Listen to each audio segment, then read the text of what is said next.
The signage at rail runner crossings at two busy intersections in Santa Fe remains a mystery to most drivers. The signs are at St. Francis and Cerrillos and at Zia and St. Francis. The signs say no parking just ahead of the train crossing arms that come down when a train comes by.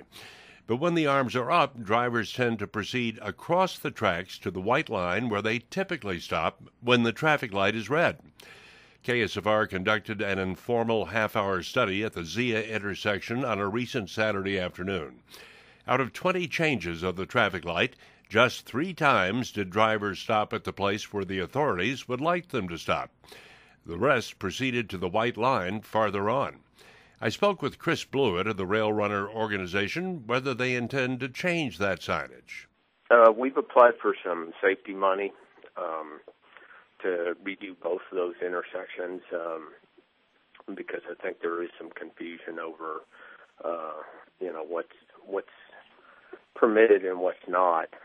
The reason for the safety blitzes that occurred over the past couple of weeks was really to try and keep people from parking on the track or within the gate prism. And we're going to have to do things like that until we can get those intersections addressed. It does seem more logical for the driver to pull up to the farthest point, however. I took an informal survey on a Saturday afternoon. In half an hour, there were 20 light changes, and only 3 times did drivers stop in the correct place. One of those times was when the bell was sounding and the arms were about to come down. Yes. Was that a question?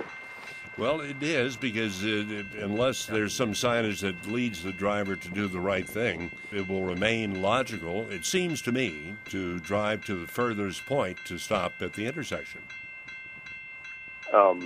Right, and I think that's one of the issues with both those intersections, that seems to be the tendency.